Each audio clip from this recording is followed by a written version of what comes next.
آج ہمارے سامنے ایک ایسی کتاب ہے جو واقعی ذہن کو جھنجھوڑ کر رکھ دیتی ہے۔ فرینٹس فینن کی لکھی ہوئی دی ریچٹ آف دی ارتھ۔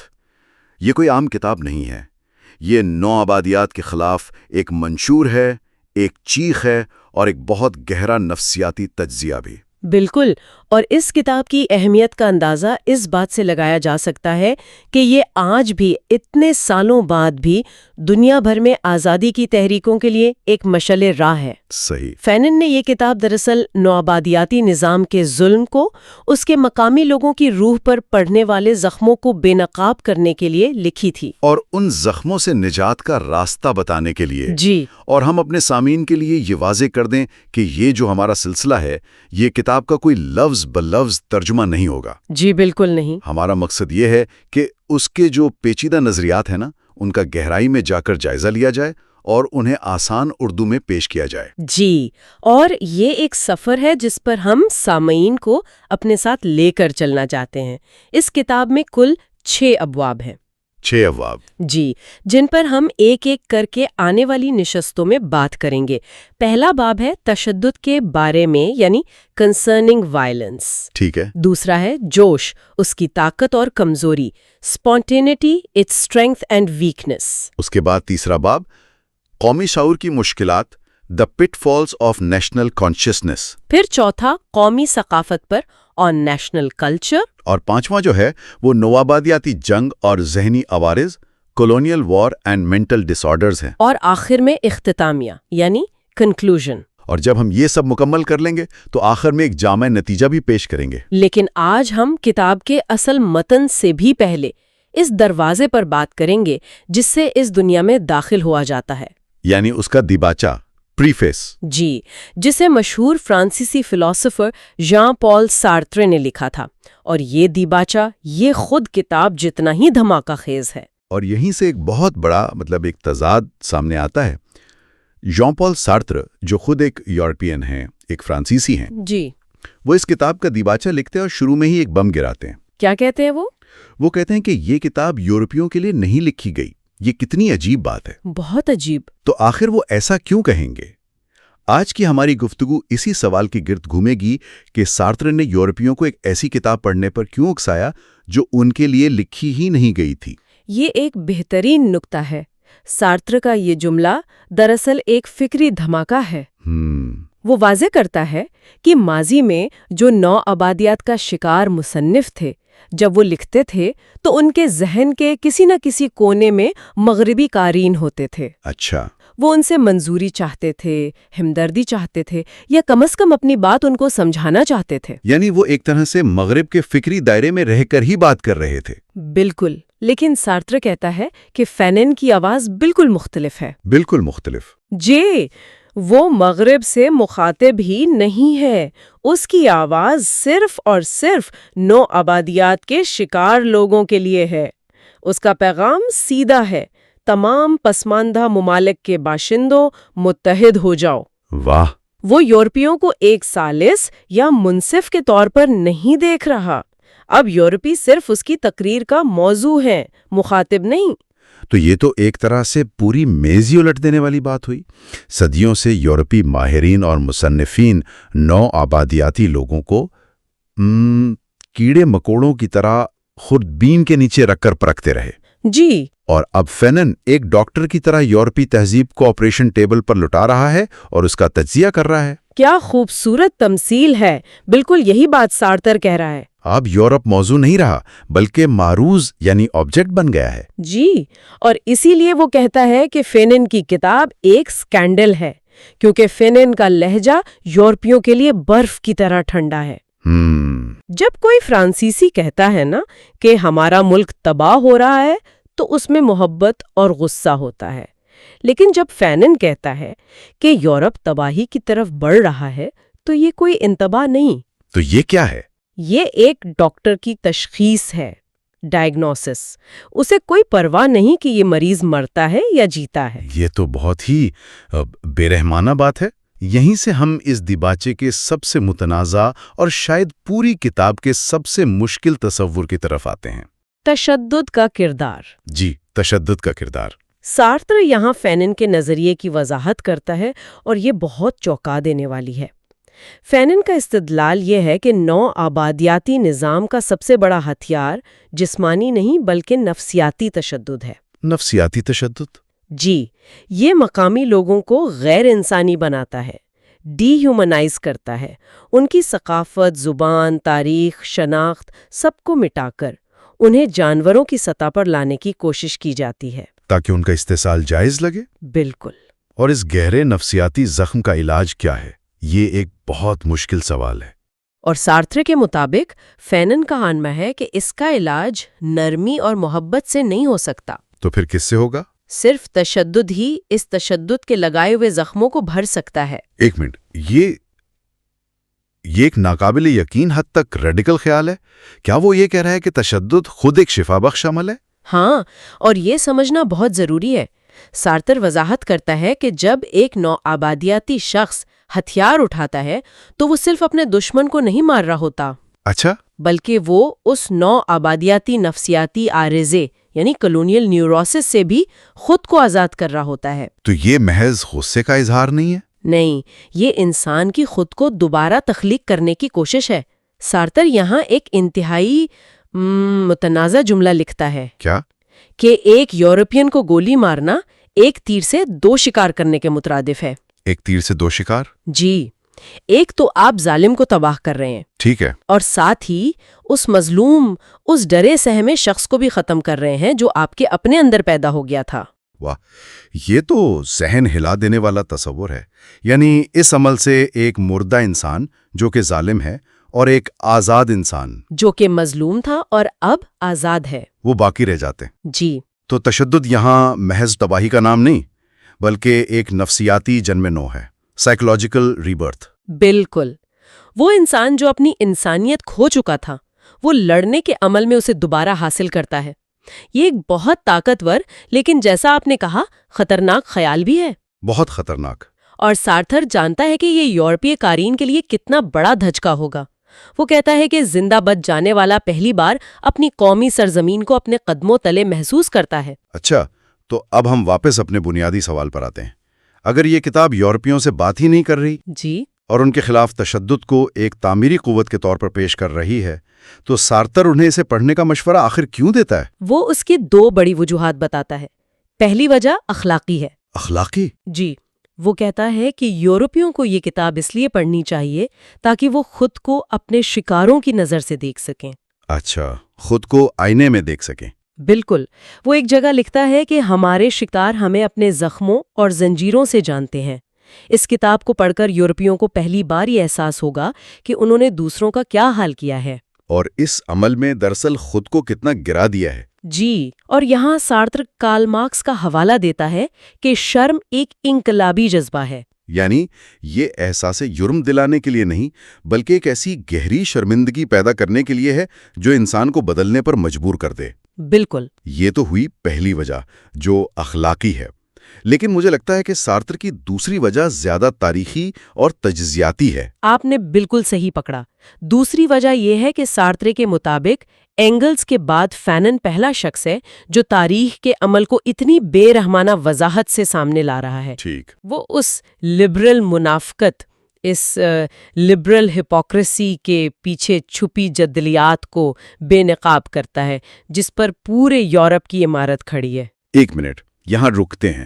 یہ لفظ جدلیات یا ڈائلیکٹک سننے میں بہت علمی لگتا ہے، لیکن یہاں اس کا مطلب سمجھنا بہت ضروری ہے۔ جی، کیا آپ اسے آسان الفاظ میں سمجھا سکتی ہیں؟ کیا اس کا مطلب یہ ہے کہ یورپ کے عظیم نظریات اور اس کے وحشیانہ نو آبادیاتی اقدامات، یہ دونوں دراصل ایک ہی سکے کے دو رخ تھے؟ بالکل یہی مطلب ہے۔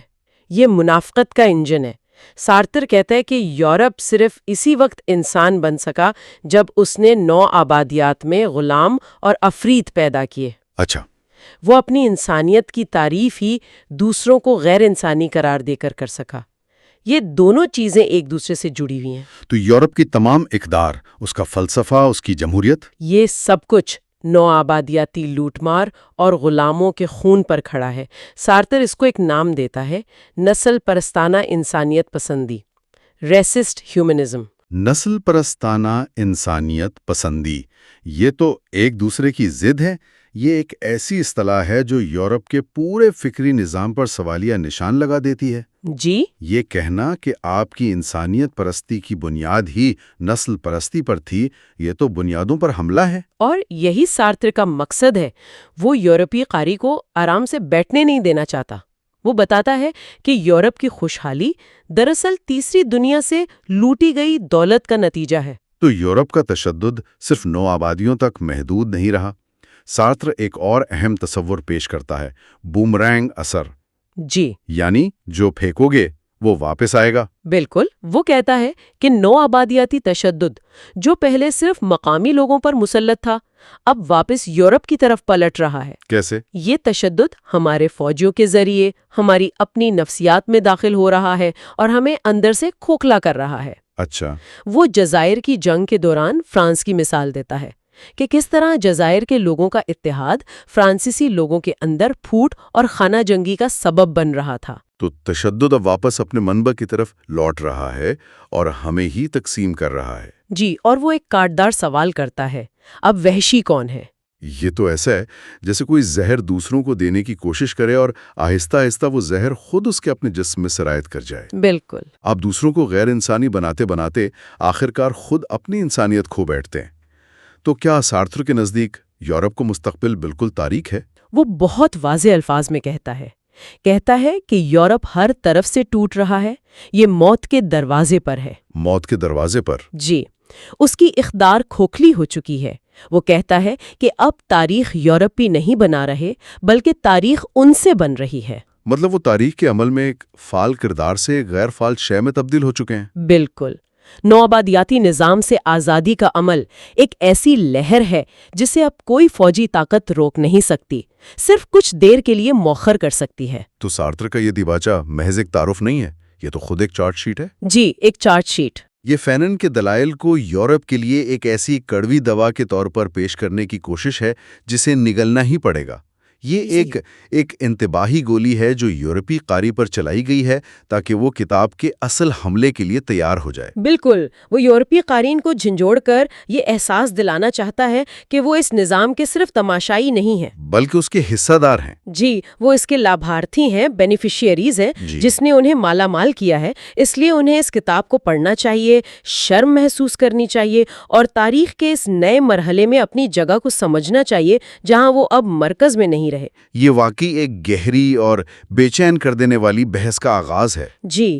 اگلی بار ہم کتاب کے پہلے باب تشدد کے بارے میں یعنی کنسرننگ وائلنس پر بات کریں گے اور دیکھیں گے کہ فینن خود تشدد کے اس پیچیدہ تصور کو کس طرح پیش کرتا ہے. اور آج کی گفتگو کے بعد سامعین کے لیے سوچنے کا ایک سوال چھوڑ جاتے ہیں. ضرور. سارتر فینن کی ترجمانی کرتے ہوئے تشدد کو ایک تخلیقی اور شفا بخش قوت کے طور پر پیش کرتا ہے، جیسے اکیلیز کا نیزہ جو اپنے لگائے ہوئے زخموں کو خود ہی بھر سکتا تھا. لیکن کیا تشدد واقعی ایک تعمیری قوت ہو سکتا ہے، یا یہ ایک ایسی آگ ہے جو ایک بار بھڑک اٹھے تو اپنے اور پرائے سب کچھ جلا کر راکھ کر دیتی ہے؟ بہت گہرا سوال ہے. اس پر اگلی نشست تک غور کیجیے گا. میوز آف آئیڈیاز میں خوش آمدید. آج ہم ایک ایسی کتاب کی گہرائی میں اترنے والے ہیں جس نے صرف سیاست نہیں بلکہ نفسیات اور آزادی کی جد و جہد کے بارے میں ہماری سوچ کو ہلا کر رکھ دیا. کتاب کا نام ہے فرانس فینن کی دی ریچڈ آف دی ارتھ، جس کا اگر ہم سادہ ترجمہ کریں تو شاید دنیا کے بد نصیب لوگ بنتا ہے. اور یہ نام بہت سوچ سمجھ کر رکھا گیا ہے. یہ کتاب کوئی خشک سیاسی تجزیہ نہیں ہے. یہ اس بات کی چیر پھاڑ کرتی ہے کہ غلامی، خاص طور پر نوابیاتی نظام، انسان کی روح پر کیا اثر ڈالتا ہے. جی. اور آج ہم خاص طور پر اس کے پہلے اور شاید سب سے دھماکے خیز باب پر بات کریں گے جس کا عنوان ہے تشدد کے بارے میں، یعنی کنسرننگ وائلنس. فینن کا پہلا ہی جملہ ایک دھماکے کی طرح ہے کہ ڈی کالونائزیشن یعنی غلامی سے مکمل آزادی ہمیشہ ایک پرتشدد عمل ہوتا ہے. اس میں سمجھوتے کی کوئی گنجائش نہیں. جی. کیونکہ ان کے نزدیک نوا آبادیاتی نظام کسی بحث یا منطق سے قائم نہیں ہوا تھا، وہ سراسر طاقت اور تشدد کے بلبوتے پر قائم ہوا تھا. تو اسے ختم بھی صرف طاقت سے ہی کیا جا سکتا ہے. بالکل. فینن کہتے ہیں کہ یہ دنیا کے نظام کو مکمل طور پر الٹنے کا پروگرام ہے جہاں آخری لوگ پہلے ہوں گے اور پہلے لوگ آخری. اور اس دنیا کی نفسیات کو سمجھانے کے لیے وہ ایک بہت دلچسپ اصطلاح استعمال کرتے ہیں، مینیکن ورلڈ۔ اس کا کیا مطلب ہے؟ یہ ایک بہت ہی زبردست تصور ہے۔ اس کا مطلب ہے ایک ایسی دنیا جو بالکل بلیک اینڈ وائٹ ہو، کوئی گرے ایریا نہیں ہے۔ جی، فینن کہتے ہیں کہ نوا آبادیاتی دنیا دو حصوں میں بٹی ہوئی ہے۔ ایک طرف قابض کی دنیا ہے، اس کا شہر روشن ہے، صاف ستھرا ہے، پکی سڑکیں ہیں، وہاں پیٹ بھرے ہوئے لوگ رہتے ہیں۔ اور دوسری طرف مقبوضہ کی دنیا، اس کی بستی تاریک ہے، گندی ہے، لوگ بھوکے ہیں، گھٹنوں کے بل رینگ رہے ہیں۔ تو یہ صرف ایک معاشی تقسیم نہیں بلکہ ایک اخلاقی تقسیم بھی ہے۔ بالکل، یہی تو اصل نقطہ ہے۔ قابض صرف یہ نہیں کہتا کہ مقبوضہ شخص غریب یا جاہل ہے، وہ اسے مطلق شر قرار دیتا ہے۔ یعنی وہ کہتا ہے کہ یہ لوگ سست ہیں، چور ہیں، وحشی ہیں۔ جی، ان میں کوئی اچھائی ہو ہی نہیں سکتی۔ اس طرح وہ اپنے ظلم کو جائز قرار دیتا ہے۔ تو اس مسلسل نفسیاتی دباؤ کا مقبوضہ شخص پر کیا اثر ہوتا ہے؟ وہ ایک ہی وقت میں قابض کی دنیا سے حسد بھی کر رہا ہے اور اس سے شدید نفرت بھی۔ یہ غصہ کہاں جاتا ہے؟ یہ ایک بہت اہم نفسیاتی نقطہ ہے۔ فینن کہتے ہیں کہ شروع میں یہ شدید غصہ اور تشدد باہر نہیں نکل پاتا کیونکہ قابض بہت طاقتور ہے، اس کے پاس فوج ہے، پولیس ہے۔ صحیح۔ تو یہ دبا ہوا غصہ، یہ پریشر کوکر کی بھاپ کی طرح اندر کی طرف پھٹتا ہے۔ لوگ ایک دوسرے سے لڑتے ہیں۔ جی، قبیلے ایک دوسرے کے خون کے پیاسے ہو جاتے ہیں، جرائم کی شرح آسمان کو چھونے لگتی ہے۔ فینن اسے اجتماعی خودکشی کہتے ہیں۔ ایک منٹ، یہ بات تو بہت گہری ہے۔ کیا فینن یہ کہہ رہے ہیں کہ جب تک مقبوضہ لوگ آپس میں لڑ رہے ہیں وہ اصل ظالم سے نظریں چرا رہے ہیں؟ بالکل یہی کہہ رہے ہیں۔ یہ غصے کا غلط رخ ہے۔ یہ حقیقی دشمن کا سامنا کرنے سے فرار کا ایک نفسیاتی طریقہ ہے۔ تو حقیقی آزادی کا لمحہ کب شروع ہوتا ہے؟ وہ تب شروع ہوتا ہے جب یہ تشدد اپنا رخ بدلتا ہے، جب مقبوضہ شخص اپنے بھائی کو مارنا چھوڑ کر اپنا غصہ اصل ظالم یعنی قابض کی طرف موڑتا ہے۔ یہی وہ لمحہ ہے جب وہ تاریخ کے سٹیج پر داخل ہوتا ہے۔ جی، ایک فعال کردار کے طور پر، نہ کہ ایک مظلوم شکار کے طور پر۔ اور یہیں فینن کا سب سے بڑا اور شاید سب سے متنازع آئیڈیا سامنے آتا ہے۔ وہ کہتے ہیں کہ یہ جوابی تشدد ایک صاف کرنے والی قوت ہے، ایک کلینزنگ فورس۔ یہ وہ کڑوی گولی ہے جو غلامی کے زہر کو جسم سے نکالتی ہے۔ یہ آج کی دور میں سننے میں بہت عجیب بات لگتی ہے۔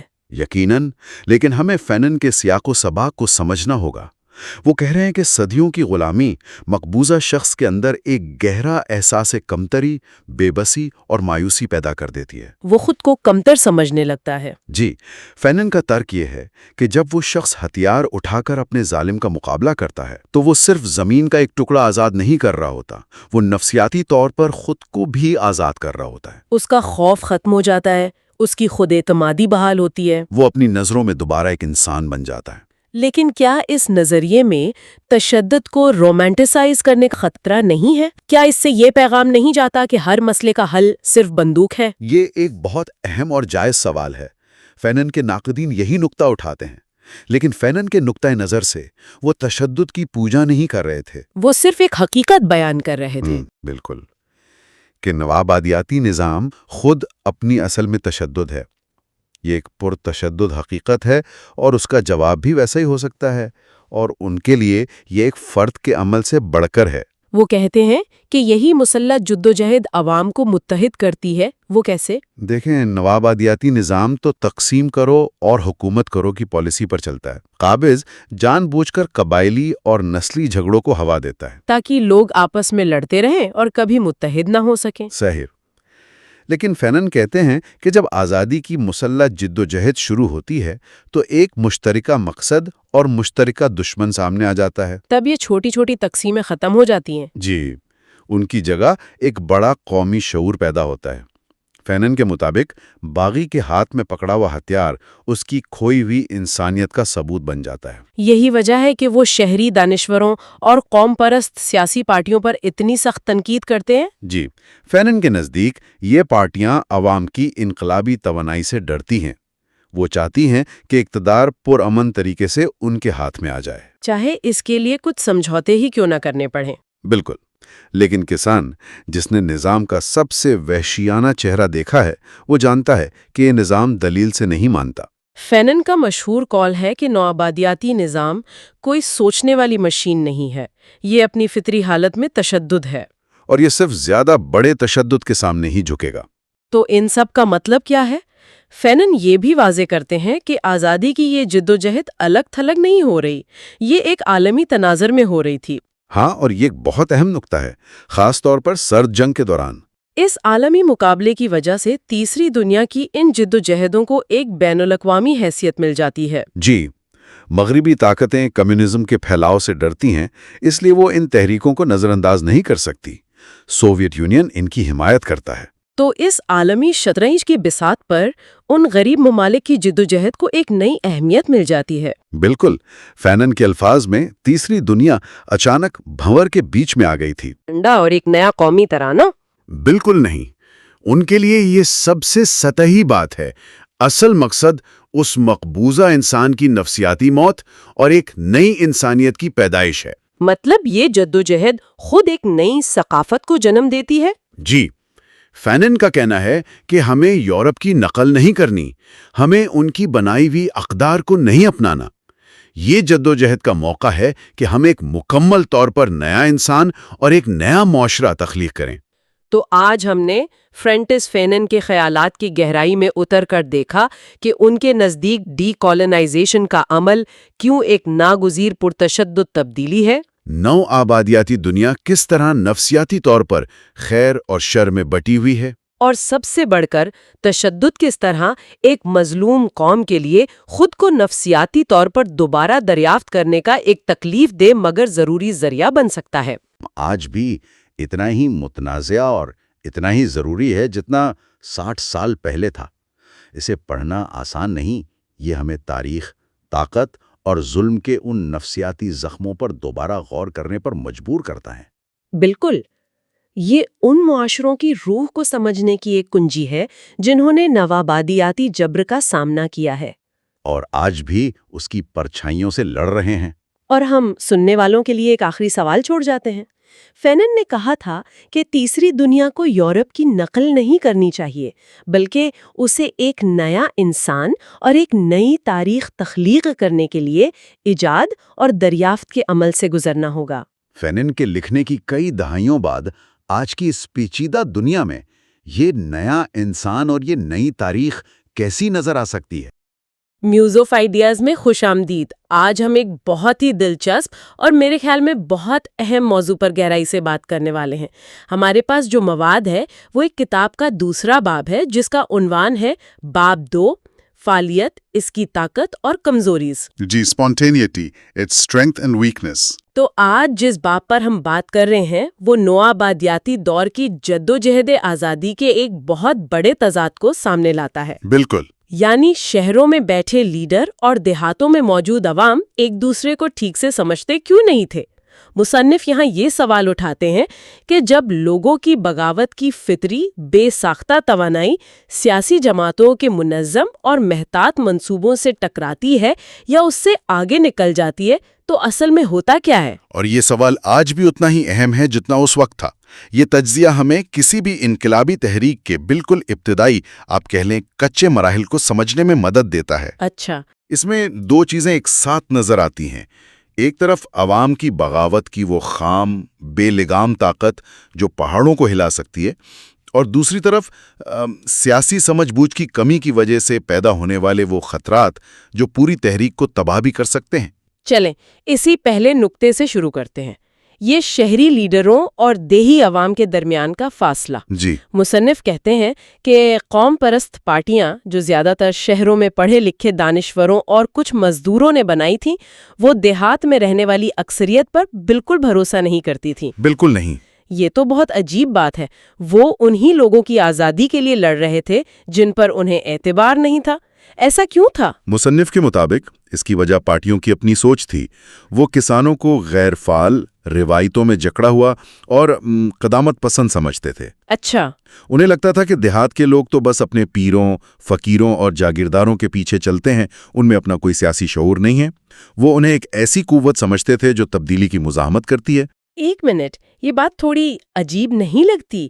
کیا مصنف کا بنیادی نقطہ یہ ہے، اور یہ کتنا دلچسپ ہے، کہ نو آبادیاتی نظام کے خلاف لڑنے والی پارٹیاں لاشعوری طور پر اسی نو آبادیاتی سوچ کا شکار تھیں؟ بالکل یہی نقطہ ہے۔ مطلب وہ دیہی عوام کو بالکل ویسے ہی پسماندہ اور جاہل سمجھتی تھیں جیسے قابض حکمران سمجھتے تھے۔ بالکل، اور اس میں گہری ستم ظریفی ہے۔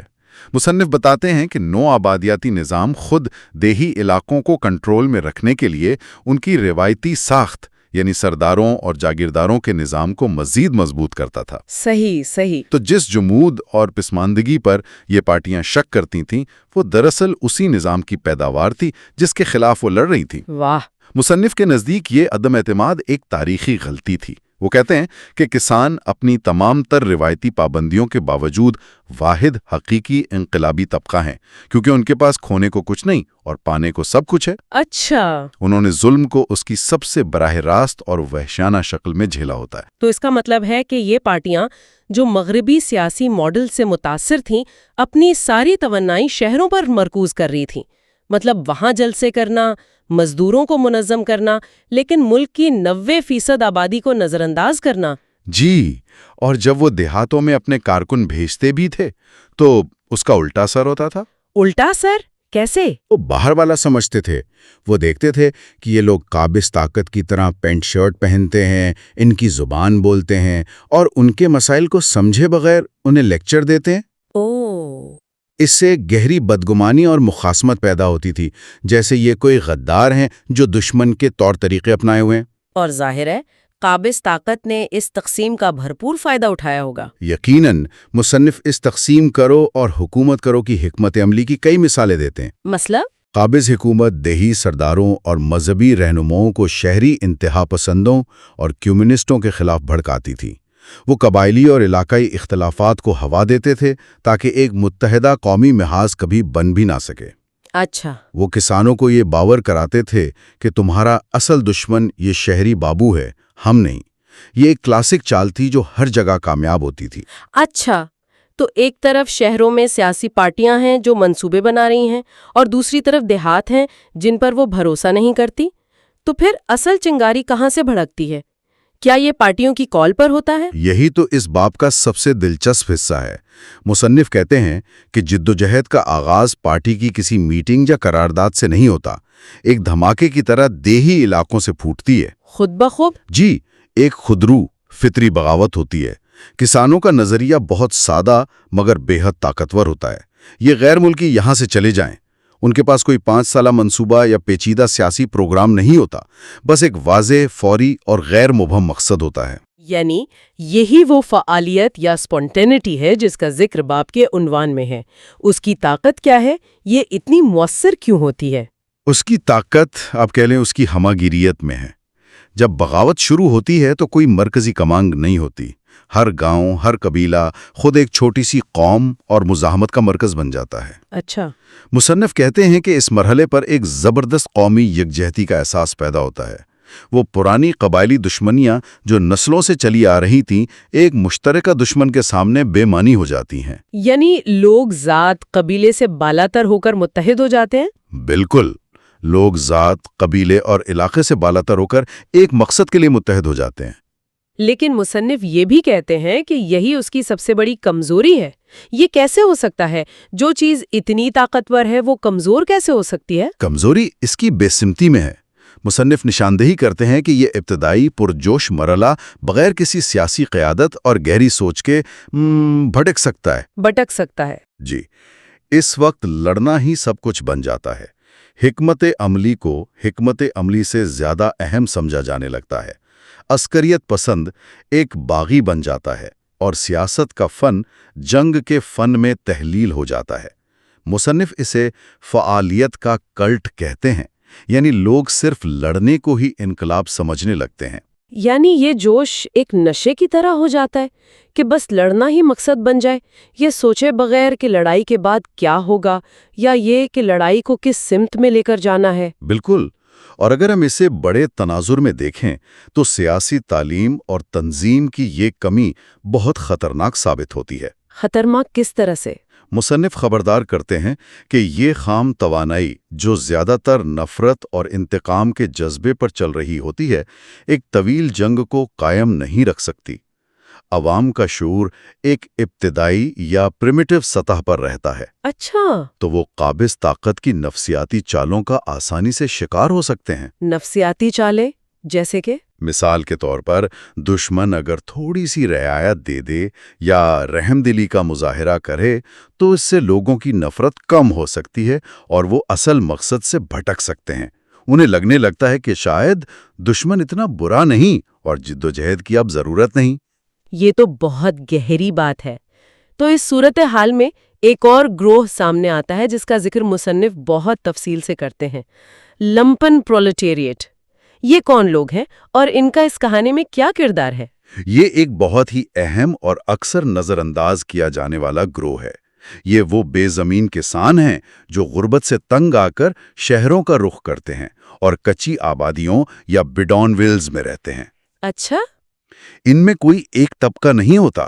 دلال، جیب کترے، چھوٹے موٹے مجرم، بے روزگار، تو وائفیں، وہ سب لوگ جو شہری معاشرے کے حاشیے پر رہتے ہیں۔ مصنف انہیں انسانیت کا نا امید طبقہ کہتے ہیں۔ اور قوم پرست پارٹیاں جو پڑھے لکھے اور مہذب لوگوں پر مشتمل تھیں، یقیناً ان سے دور رہتی ہوں گی۔ وہ ان سے نفرت کرتی تھی، وہ انہیں ناقابل اعتماد اور مجرم سمجھتی تھی۔ لیکن مصنف کا استدلال بالکل الگ ہے۔ وہ کیا ہے؟ وہ کہتے ہیں کہ یہی بے طبقہ بیکار لوگ ایک طاقتور انقلابی قوت ہیں، اور اس کی وجہ بہت منطقی ہے۔ چونکہ وہ نوآبادیاتی نظام کے کسی بھی فائدے سے مکمل طور پر باہر ہیں، ان کے پاس کھونے کو کچھ نہیں ہے۔ صحیح۔ تو وہ دشمن کے قلعے یعنی شہر کے یورپی حصے پر حملہ کرنے کے لیے سب سے زیادہ تیار ہوتے ہیں۔ تشدد، جسے پارٹیاں برا سمجھتی ہیں، ان کے لیے اپنی بقا اور وقار کی جنگ بن جاتا ہے۔ یعنی بغاوت ان کو ایک شناخت دیتی ہے؟ بالکل۔ مصنف کہتے ہیں کہ بغاوت انہیں اپنی اور تاریخ کی نظروں میں دوبارہ باوقار بناتی ہے۔ وہ پہلی بار محسوس کرتے ہیں کہ ان کی بھی کوئی اہمیت ہے۔ تو جب یہ گروہ بغاوت میں شامل ہوتا ہے تو جدوجہد کی نوعیت بدل جاتی ہے۔ جب دیہاتوں سے شروع ہونے والی آگ ان کچی آبادیوں کے ذریعے شہروں تک پہنچتی ہے تو پوری جنگ کا نقشہ ہی بدل جاتا ہوگا۔ بالکل، پوری صورتحال الٹ جاتی ہے۔ قابض فوج جو پہلے اپنی ساری توجہ دیہاتی علاقوں میں گوریلا جنگجوؤں کو ختم کرنے پر لگائی ہوئی تھی، اب اسے شہروں کی حفاظت کے لیے بھاگنا پڑتا ہے۔ اچھا، شہروں میں بم دھماکے اور حملے شروع ہو جاتے ہیں۔ اس سے دیہی جنگجوؤں پر دباؤ اچانک کم ہو جاتا ہے، اور یہی وہ لمحہ ہے جب بغاوت کے رہنماؤں کو یہ محسوس ہونے لگتا ہے کہ ان کا روایتی، محتاط اور مذاکرات پر مبنی سیاست پر عدم اعتماد بالکل درست تھا۔ انہیں لگتا ہے کہ تشدد ہی واحد راستہ ہے۔ جی، تو اب ہمارے پاس تصویر یہ ہے، دیہاتوں میں ایک بے ساختہ بغاوت، شہروں میں ایک نظر انداز کیا گیا طبقہ جو سب سے زیادہ متشدد ہے، اور سیاسی پارٹیاں جو ان دونوں سے کٹی ہوئی ہیں۔ یہ تو تباہی کا نسخہ لگتا ہے۔ درست۔ اس فطری توانائی کو کیسے منظم کیا جائے تاکہ یہ ضائع نہ ہو؟ یہ اس باب کا مرکزی سوال ہے۔ مصنف یہاں تنظیم اور سیاسی تعلیم کی فیصلہ کن اہمیت پر زور دیتے ہیں۔ محض لڑتے رہنا کافی نہیں، لوگوں کو یہ سمجھانا ضروری ہے کہ وہ کیوں لڑ رہے ہیں اور ایک آزاد ملک کیسا ہونا چاہیے۔ لیکن یہاں ایک مسئلہ ہے، اگر دیہات کے لوگ شہری کارکنوں پر بھروسہ نہیں کرتے تو یہ تعلیم کون دے گا؟ مصنف اس کا ایک بہت دلچسپ جواب دیتے ہیں۔ وہ کہتے ہیں کہ یہ تعلیم یک طرفہ نہیں ہوتی، یہ ایک دو طرفہ عمل ہے۔ دو طرفہ عمل مطلب ہوتا یہ ہے کہ شہروں سے کچھ عسکریت پسند جنہیں پولیس تلاش کر رہی ہوتی ہے بھاگ کر دیہی علاقوں میں پناہ لیتے ہیں۔ وہاں وہ کسانوں کے ساتھ رہتے ہیں۔ اچھا، اس دوران وہ لوگوں کی عملی حکمت، ان کے تجربات اور بغاوت کی فطری جبلت سے سیکھتے ہیں۔ وہ دیکھتے ہیں کہ اصل جدوجہد زمین پر کیسی ہے۔ اور بدلے میں وہ کیا دیتے ہیں؟ بدلے میں وہ انہیں فوجی تربیت، جدید ہتھیاروں کا استعمال اور قومی اور بین الاقوامی سیاست کے بارے میں بتاتے ہیں۔ اس طرح مصنف کے الفاظ میں باہمی روشن خیالی اور افزودگی کا ایک سلسلہ قائم ہوتا ہے۔ لیکن کیا اس سیاسی تعلیم کا خطرہ یہ نہیں کہ یہ اس فطری توانائی کو ہی ختم کر دے؟ کیا تنظیم اور اصول اس بغاوت کی آگ کو ٹھنڈا نہیں کر دیں گے؟ یہ ایک بہت اہم خدشہ ہے اور مصنف اس سے واقف ہیں، لیکن ان کے مطابق صحیح سیاسی تعلیم اس آگ کو ٹھنڈا نہیں کرتی بلکہ اسے صحیح سمت دیتی ہے۔ صحیح سمت؟ جی، یہ جدوجہد کو محض سیاب بمقابلہ سفید یا مقامی بمقابلہ غیر ملکی کی سادہ تقسیم سے آگے لے جاتی ہے۔ لوگ باریکیوں کو سمجھنا شروع کر دیتے ہیں۔ وہ باریکیاں کیا ہیں؟ سیاسی معلم انہیں سمجھاتا ہے کہ تمام مقامی لوگوں کے مفادات ایک جیسے نہیں ہوتے۔ کچھ مقامی جاگیردار اور تاجر ایسے بھی ہیں جو قابض طاقت سے فائدہ اٹھا رہے ہیں اور جنگ کے دوران بھی اپنی دولت بڑھا رہے ہیں۔ وہ غدار ہیں۔ اچھا، دوسری طرف قابض طاقت کے ملک میں بھی کچھ لوگ ایسے ہو سکتے ہیں جو اس جنگ کے خلاف ہوں اور آزادی کی جدوجہد کی حمایت کرتے ہوں۔ شعور کی یہ پختگی عوام کو محض ایک جذباتی ہجوم سے ایک سیاسی قوت میں بدل دیتی ہے۔ تو یہ ایک بہت بڑی تبدیلی ہے۔ یہ تو قوم پرستی کی ایک نئی تعریف ہے۔ بالکل، مصنف اسے کل غیر امتیازی قوم پرستی سے سماجی اور معاشی بیداری کی طرف ایک فیصلہ کن تبدیلی قرار دیتے ہیں۔ اچھا، لوگ یہ سمجھنے لگتے ہیں کہ صرف جھنڈا بدلنے یا غیر ملکی حکمران کو ہٹانے کا نام آزادی نہیں۔ اگر آزادی کا مطلب صرف ایک غیر ملکی ظالم کو ایک مقامی ظالم سے بدلنا ہے تو ایسی آزادی بے معنی ہے۔ صحیح۔ اصل مقصد ایک ایسا نظام قائم کرنا ہے جہاں معاشی اور سماجی انصاف ہو۔ جد و جہد خود ایک یونیورسٹی بن جاتی ہے جو عوام کے شعور کو پختہ کرتی ہے۔ تو اس ساری بحث کو سمیٹتے ہوئے یہ باب ہمیں اس طاقتور خیال کے ساتھ چھوڑ جاتا ہے کہ فعالیت یا سپونٹینٹی انقلاب کا انجن ہے، لیکن تنظیم اس کا سٹیئرنگ ویل ہے۔ بالکل۔ انجن کے بغیر آپ کہیں نہیں جا سکتی، لیکن سٹیئرنگ ویل کے بغیر آپ سیدھا کھائی میں گریں گی یا کسی دیوار سے ٹکرا جائیں گی۔ بہت خوبصورت تمثیل ہے۔ اور سامعین کے لیے ایک آخری سوچ یہ ہے، مصنف کے مطابق کسی بھی جدوجہد آزادی کا اصل پیمانہ صرف ملک کی آزادی کا حصول نہیں، بلکہ اس جدوجہد کے دوران عوام کے اندر پیدا ہونے والا سیاسی شعور ہے۔ اچھا، کیا یہ لڑائی ایک ایسی قوم پیدا کرتی ہے جو سیاسی طور پر پختہ اور باشعور ہو، جو اپنے فیصلے خود کر سکے اور ایک منصفانہ معاشرہ تعمیر کرنے کے لیے تیار ہو؟ یا یہ صرف ایک ایسی بے لگام قوت کو جنم دیتی ہے جو دشمن کے جانے کے بعد آپس میں ہی لڑنا شروع کر دیتی ہے؟ یہ ایک ایسا سوال ہے جو اس کتاب کے مخصوص تاریخی تناظر سے کہیں زیادہ وسیع ہے اور شاید آج ہماری دنیا میں پہلے سے بھی زیادہ متعلقہ ہے۔ میوز آف آئیڈیاز میں خوش آمدید۔ خوش آمدید۔ آزادی کی ہر کہانی ایک امید سے شروع ہوتی ہے، ایک خواب کہ سب کچھ بدل جائے۔ جی، کہ غلامی کی زنجیریں ٹوٹیں گی اور ایک نئی صبح طلوع ہوگی۔ بالکل۔ لیکن فرانس فینن ہمیں اس خواب کے ایک تاریک پہلو سے ملواتے ہیں، وہ لمحہ جب انقلابی خود غاصب بن جاتے ہیں اور آزادی کا جشن ایک المیے میں بدل جاتا ہے۔ آج ہم فرانس فینن کی تحریروں کے سلسلے کو ہی آگے بڑھا رہے ہیں اور ان کے شاید سب سے اہم باب پر بات کریں گے۔ جی، باب 3 جس کا عنوان ہے قومی شعور کے خطرات، یعنی دی pitfalls of national consciousness. اور یہ واقعی ایک المیے کی کہانی ہے۔ فینن یہاں ایک بہت تکلیف دہ سوال پوچھتے ہیں۔ کیا سوال ہے وہ پوچھتے ہیں کہ کیا ہوتا ہے جب بیرونی دشمن چلا جاتا ہے اور آپ کو احساس ہوتا ہے کہ اصل خطرہ تو آپ کے اپنے اندر، آپ کے اپنے معاشرے میں ہی چھپا ہوا تھا۔ واہ! پچھلے باب نے ہم نے جدوجہد کی بات کی، لیکن یہ باب یہ اس کے بعد کی کہانی ہے، یہ ایک انتباہ ہے۔ تو آئیے اس المیے کی جڑوں کو کھوجتے ہیں۔ فینن اپنی دلیل کا آغاز اس طبقے سے کرتے ہیں جو آزادی کے بعد اقتدار سنبھالتا ہے، جسے وہ قومی متوسط طبقہ یا نیشنل مڈل کلاس کہتے ہیں۔ لیکن وہ اس کے ساتھ ایک بہت سخت لیبل بھی لگاتے ہیں، غیر ترقی یافتہ متوسط طبقہ، یعنی انڈر ڈیولپڈ مڈل کلاس۔ یہ صرف ایک معاشی اصطلاح نہیں لگتی؟ نہیں، بالکل نہیں۔ اس میں ایک گہری تنقید چھپی ہے اور یہی فینن کی پوری دلیل کی بنیاد ہے۔ جب وہ غیر ترقی یافتہ کہتے ہیں تو ان کا مطلب یہ نہیں کہ یہ طبقہ غریب ہے۔ اچھا۔ ان کا مطلب ہے کہ اس طبقے کی نشو و نما، اس کی گروتھ، وہ قدرتی نہیں ہے۔ یہ مغربی برجوازی کی طرح ایجادات، صنعت کاری یا رسک لے کر سرمایہ کاری کرنے کے عمل سے نہیں گزرا۔ تو وہ ہیں کیا پھر؟ وہ بیچوان ہیں، مڈل مین۔ وہ پروڈیوسر نہیں ہے بلکہ ایجنٹ ہیں۔ اس لیے ان کے پاس نہ تو وہ معاشی طاقت ہوتی ہے اور نہ ہی وہ تخلیقی ویژن جو ایک ملک کو بنانے کے لیے ضروری ہے۔ یہ تو آج بھی بہت متعلقہ لگتی ہے۔ ہم دیکھتے ہیں کہ کئی ترقی پذیر ممالک میں مقامی کاروباری طبقہ نئی صنعتیں لگانے کے بجائے مغربی کمپنیوں کی فرینچائز لینے کو ترجیح دیتا ہے۔ بالکل یہی ایجنٹ والا کردار ہے جس کی بات فینن کر رہے ہیں۔ یعنی آپ اپنا کچھ بنانے کے بجائے کسی اور کی بنائی ہوئی چیز بیچ کر منافع کما رہے ہیں۔ تو ان کا مقصد نظام کو بدلنا نہیں؟ نظام کو بدلنا تو دور کی بات، ان کی سب سے بڑی خواہش یہ ہوتی ہے کہ وہ ان دفتروں اور بنگلوں پر قبضہ کر لیں جو سابقہ استعماری حکمران چھوڑ کر گئے۔ وہ صرف ان کی جگہ لینا چاہتے ہیں۔ جی، فینن ایک بہت ہی آپ کہیں طاقتور تشبیہ استعمال کرتے ہیں۔ وہ کہتے ہیں کہ یہ طبقہ جوانی کی توانائی اور ہمت کا تجربہ کیے بغیر ہی بوڑھا ہو چکا ہے۔ واہ، جوانی دیکھے بغیر بوڑھا ہو جانا۔ جی، یہ مغرب کے ترقی یافتہ دور کی تقلید کرنے کے بجائے سیدھا ان کے زوال اور عیاشی کی نقل کرتا ہے۔ یہ شروع ہونے سے پہلے ہی ختم ہو جاتا ہے۔ لیکن یہاں ایک سوال ہے، کیا یہ کہنا اس طبقے کے ساتھ تھوڑی زیادتی نہیں؟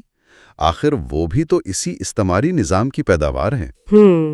انہیں کبھی حقیقی معاشی طاقت حاصل کرنے کا موقع ہی نہیں دیا گیا، تو کیا آزادی کے فوراً بعد ان سے انقلابی موجد بننے کی توقع کرنا، کیا یہ حقیقت پسندانہ ہے؟ یہ ایک بہت اچھا سوال ہے، اور فینن اس طبقے کو مظلوم نہیں مانتے بلکہ ایک تاریخی ناکامی قرار دیتے ہیں۔ وہ مانتے ہیں کہ استعماریت نے انہیں پنپنے نہیں دیا، لیکن وہ یہ بھی کہتے ہیں کہ آزادی کے بعد ان کے پاس ایک انتخاب ہوتا ہے۔ اور وہ کیا انتخاب ہے؟ وہ عوام کے ساتھ مل کر ملک کی دولت کو پیداواری کاموں میں لگا سکتے ہیں، زراعت کو جدید بنا سکتے ہیں، صنعتیں لگا سکتے ہیں، لیکن وہ ایسا نہیں کرتے۔ وہ آسان راستہ چنتے ہیں۔ جی بالکل، وہ قومی دولت کو لوٹتے ہیں اور اسے غیر ملکی بینکوں میں بھیج دیتے ہیں یا پھر درآمد شدہ لگژری اشیاء پر خرچ کرتے ہیں۔ ان میں وہ حب الوطنی کا جذبہ ہی نہیں ہوتا۔ یہ تو ہوئی قیادت کی ذہنی حالت اور معاشی ناکامی کی بات، لیکن جب ایسی سوچ رکھنے والا طبقہ پورے ملک کی باغ دوڑ سنبھالتا ہے تو اس کا اثر زمین پر عام لوگوں پر کیا پڑتا ہے؟ جی، اور یہیں سے فینان ایک اور زیادہ خطرناک سفر کی نشاندہی کرتے ہیں۔ اور وہ کیا ہے؟ وہ سفر ہے قوم پرستی کا، نسل پرستی، قبائلیت اور علاقائیت میں بدل جانے کا۔ یہ کیسے ہوتا ہے؟ مطلب یہ تو ایک بہت بڑا لیپ ہے۔ یہ ایک زہریلا عمل ہے۔ دیکھیں، جب اس نئے متوسط طبقے کا واحد نعرہ غیر ملکی کو نکالو یعنی ریپلیس دا فورنر ہوتا ہے، تو سب سے پہلے وہ یورپیوں کو ہٹا کر ان کی نوکریاں خود سنبھال لیتے ہیں۔ ٹھیک ہے، لیکن پھر یہی تنگ نظری عوام میں بھی سرایت کر جاتی ہے۔ شہروں میں بے روزگار لوگ دوسرے افریقن ممالک سے آئے ہوئے محنت کشوں کو اپنا دشمن سمجھنے لگتے ہیں۔ یعنی جو غصہ پہلے استعماری آقا کے خلاف تھا، اب وہ اپنے ہی جیسے دوسرے کمزور لوگوں کی طرف مڑ جاتا ہے۔ بالکل، فینن آئیوری کوسٹ کی مثال دیتے ہیں، جہاں دہومی اور وولٹا کے لوگوں کے خلاف فسادات ہوئے، یا سینیگال میں سوڈانیوں پر حملے ہوئے۔ تو قومی ہونے کا معیار وہ سکڑتا چلا جاتا ہے۔ جی، پہلے آپ کہتے ہیں ہم افریقی، پھر آپ کہتے ہیں نہیں، صرف ہمارے ملک کے لوگ، اور پھر یہ تقسیم اور گہری ہوتی جاتی ہے۔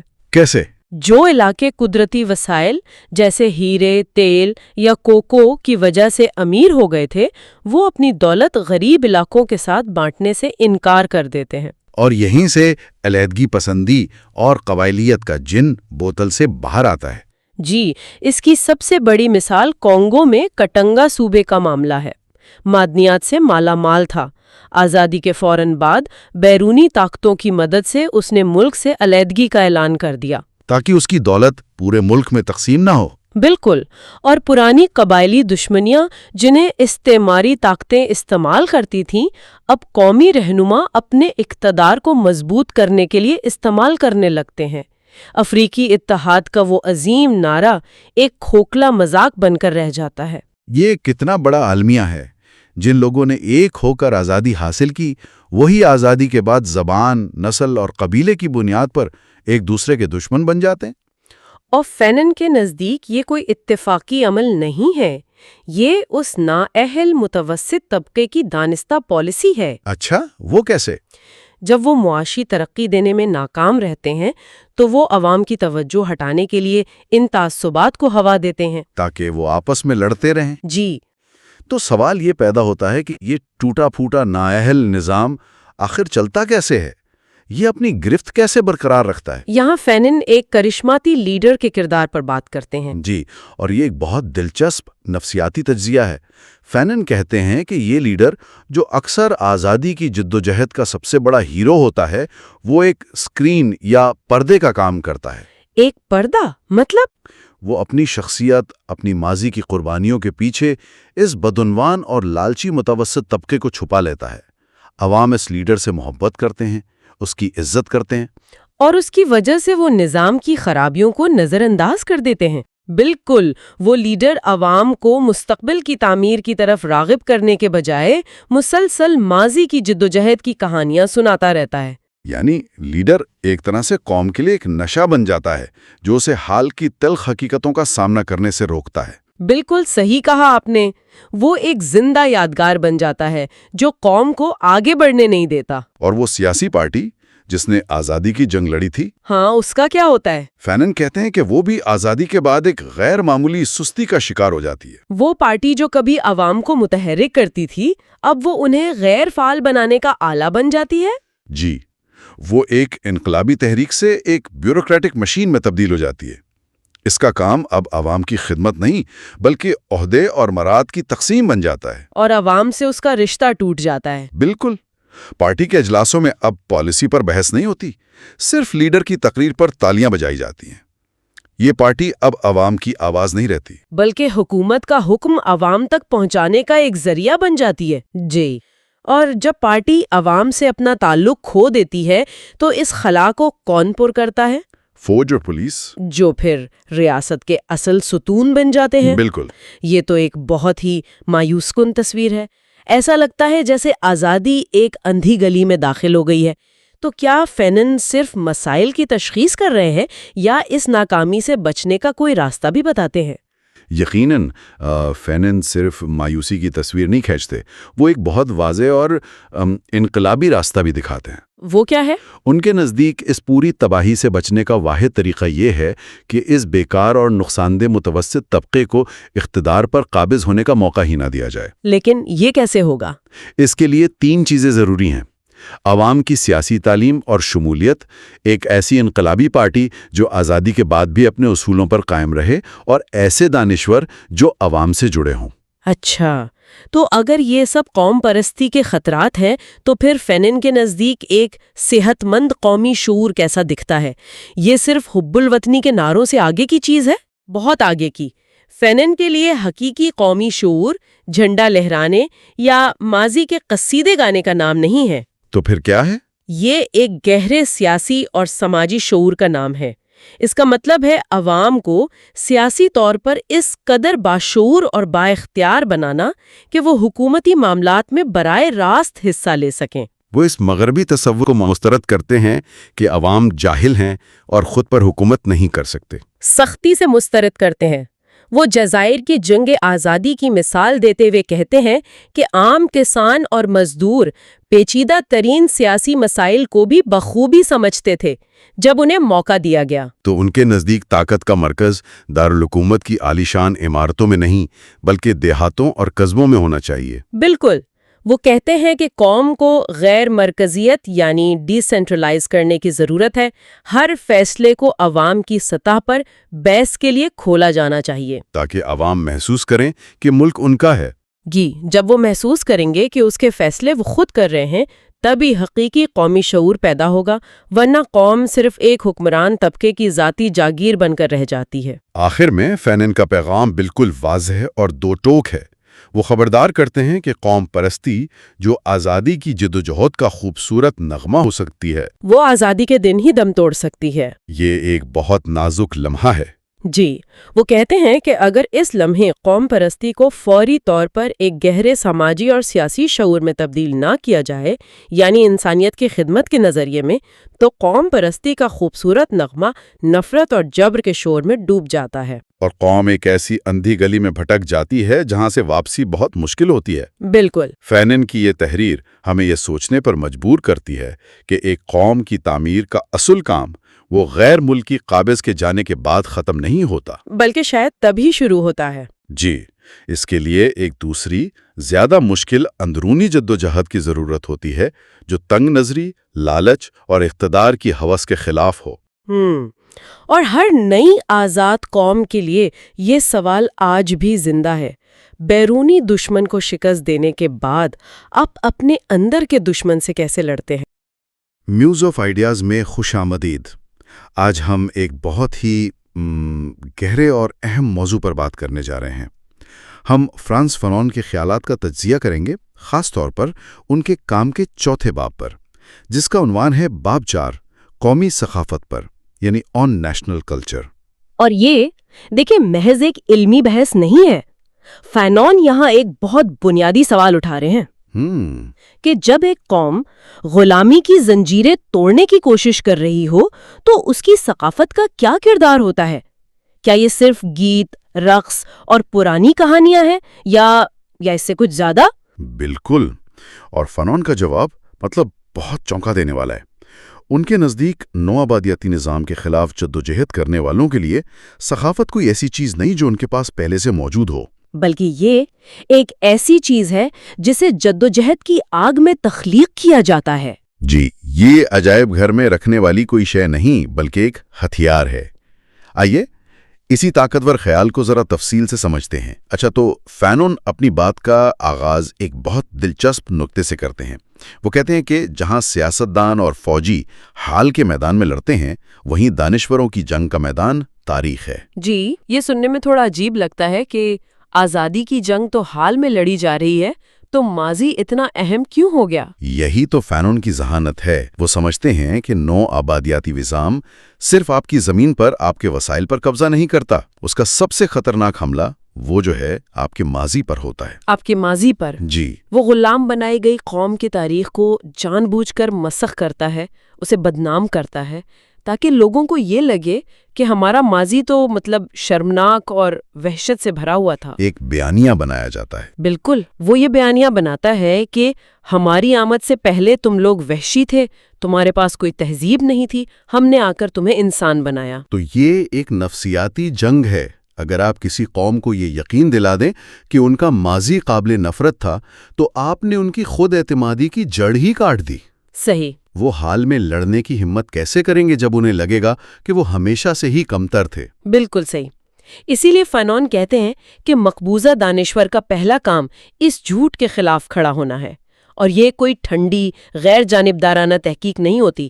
فنون اسے ایک پیشنیٹ ریسرچ، یعنی پرجوش تحقیق کا نام دیتے ہیں۔ جی، پرجوش تحقیق۔ تو یہ صرف تاریخ پڑھنا نہیں ہے، فنون کے نزدیک یہ ایک جذباتی کھوج ہے۔ دانشور صرف حقائق نہیں ڈھونڈ رہا، وہ اپنی قوم کی کھوئی ہوئی عزت نفس، اس کا وقار تلاش کر رہا ہے۔ وہ ماضی میں ایک ایسے خوبصورت اور شاندار دور کو تلاش کرنے کی کوشش کر رہا ہے جو نو آبادیاتی طاقت کے پھیلائے ہوئے جھوٹ کو رد کر سکے۔ جی ہاں، یہ ثابت کرنے کے لیے کہ ہم وحشی نہیں تھے، ہماری بھی ایک عظیم تہذیب تھی۔ جی، یہ اس ماضی میں وقار، شان اور سنجیدگی یعنی ڈگنیٹی، گلوری اینڈ سولیمنٹی تلاش کرنے کا عمل ہے۔ یہ خود کو اور دنیا کو یہ بتانے کی کوشش ہے کہ آج جو ہم پستی میں نظر آ رہے ہیں، یہ ہماری اصل حقیقت نہیں ہے۔ صحیح۔ اس سے پہلے ایک قابل فخر تاریخ موجود تھی۔ یہ ایک طرح سے جدوجہد کے لیے ایک نفسیاتی بنیاد فراہم کرتا ہے۔ اچھا، یہ لوگوں کو بتاتا ہے کہ جس آزادی کے لیے وہ لڑ رہے ہیں، وہ کوئی نئی چیز نہیں مانگ رہے، بلکہ اپنا کھویا ہوا مقام واپس حاصل کر رہے ہیں۔ ٹھیک ہے۔ تو دانشور ماضی کے میدان میں اپنی قوم کی عزت نفس کی جنگ لڑ رہا ہے، لیکن فنون کہتے ہیں کہ یہ جنگ اکثر ایک ملک کی سرحدوں تک محدود نہیں رہتی، یہ پھیل کر پورے براعظم کی جنگ بن جاتی ہے۔ ایسا کیوں ہوتا ہے؟ اس کی وجہ بھی دیکھیں نو آبادیاتی ذہنیت میں ہی پوشیدہ ہے۔ نو آبادیاتی طاقت نے جب افریقہ پر قبضہ کیا تو اس نے کبھی یہ نہیں سوچا کہ یہ انگولا کا باشندہ ہے، یہ نائجیریا کا ہے اور یہ کینیا کا ہے۔ بالکل، اس کی نظر میں یہ سب ایک ہی تھے۔ ان کے لیے یہ سب صرف حبشی یعنی دی نیگرو تھے، ایک وسیع تاریک اور وحشی بر اعظم کے بے نام لوگ۔ تو جب حملاور اور تذلیل پورے بر اعظم کی سطح پر کی جائے تو اس کا دفاع بھی اسی سطح پر ہوتا ہے۔ جی، اس کا رد عمل بھی اتنا ہی وسیع ہوتا ہے۔ اور یہیں سے نیگریٹیوڈ جیسے نظریات پیدا ہوتے ہیں۔ ہاں، یہ کوئی سینیگالی یا آئیویرین ادب نہیں ہوتا، بلکہ ایک سیاہ فام ادب یعنی نیگرو لٹریچر بن جاتا ہے۔ یہ کہا جاتا ہے کہ تمام سیاہ فام لوگوں کی ثقافت اور روح ایک ہے، ہاں، اور فنون اسے سفید فام آدمی کی عالمگیر توہین کا جذباتی اگر منطقی نہیں تضاد یعنی emotional if not the logical antithesis کہتے ہیں۔ اچھا، یورپی ثقافت کہتی ہے کہ ہماری اقدار عالمگیر ہے، اس کے جواب میں نیگریٹیوڈ کہتا ہے کہ نہیں، ہماری افریقی ثقافت کی اقدار بھی اتنی ہی عظیم اور عالمگیر ہیں۔ تو یہ ایک طرح سے غیر مشروط دعوے کے خلاف ایک غیر مشروط اقرار ہے۔ بالکل۔ لیکن کیا یہ ایک خطرناک راستہ نہیں؟ مطلب آپ ایک نسل پرستی کا جواب دوسری نسل پرستی سے دے رہے ہیں، سفید فام ثقافت کے مقابلے میں سیاہ فام ثقافت کھڑی کر کے۔ کیا فینون اس میں کوئی مسئلہ دیکھتے ہیں؟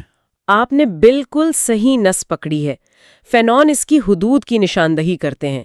وہ کہتے ہیں کہ یہ ایک ضروری مرحلہ ہو سکتا ہے اپنی کھوئی ہوئی شناخت کو دوبارہ پانے کے لیے، لیکن آخر میں یہ ایک تجریدی تصور بن جاتا ہے۔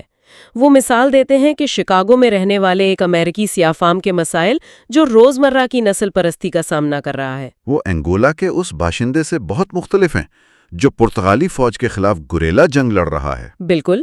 ان دونوں کو سیاہ فام ثقافت کے ایک ہی لیبل میں بند کرنا زمینی حقائق کو نظر انداز کرنا ہے۔ تو ہر قوم کی جد و جہد کی اپنی ٹھوس، اپنی حقیقی شکل ہوتی ہے۔ جی۔ تو یہ براعظمی اتحاد ایک اچھا نعرہ تو ہو سکتا ہے، لیکن حقیقی جد و جہد قومی سطح پر ہی لڑی جاتی ہے۔ یہیں سے بات فن اور ادب کی طرف آتی ہے۔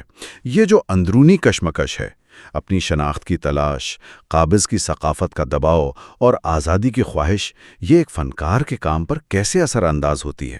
فینون یہاں ایک بہت دلچسپ ارتقائی عمل بیان کرتے ہیں۔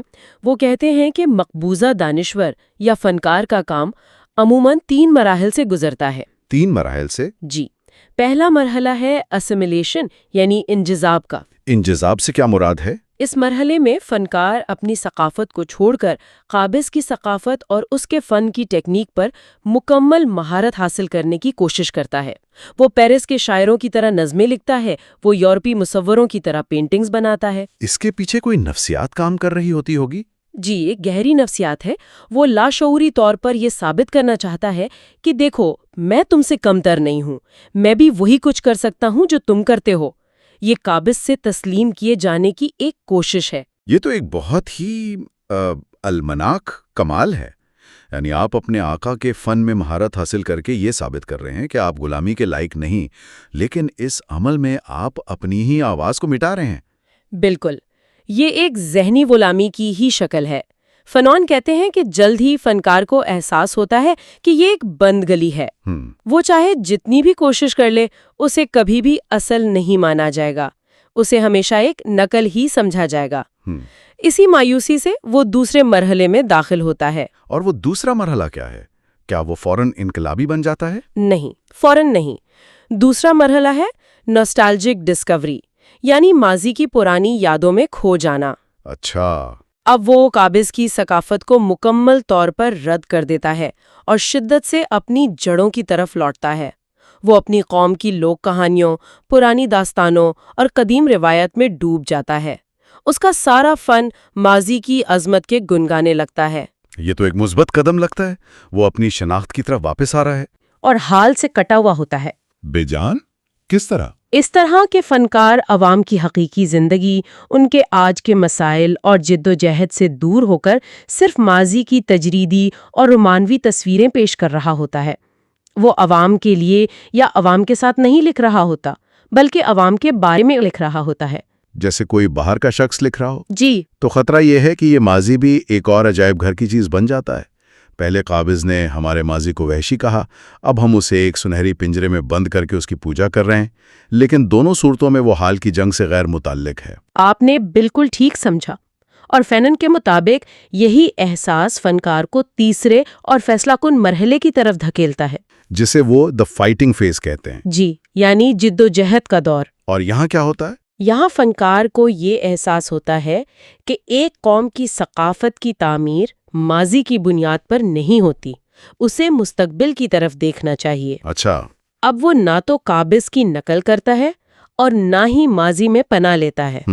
وہ اپنے فن کو براہ راست جد و جہد کا حصہ بنا دیتا ہے۔ وہ عوام کو بیدار کرنے والا بن جاتا ہے۔ اس کا ادب جد و جہد کا ادب بن جاتا ہے۔ ہاں۔ اس کی شاعری، اس کی کہانیاں، اس کی پینٹنگز، یہ سب عوام کے دل میں امید، غصہ اور لڑنے کا جذبہ پیدا کرتی ہیں۔ تو اب فن حقیقی معنوں میں قومی اور انقلابی بن جاتا ہے۔ جی، کیونکہ وہ مستقبل کی تعمیر میں حصہ لے رہا ہے۔ اس کی کوئی عملی مثال؟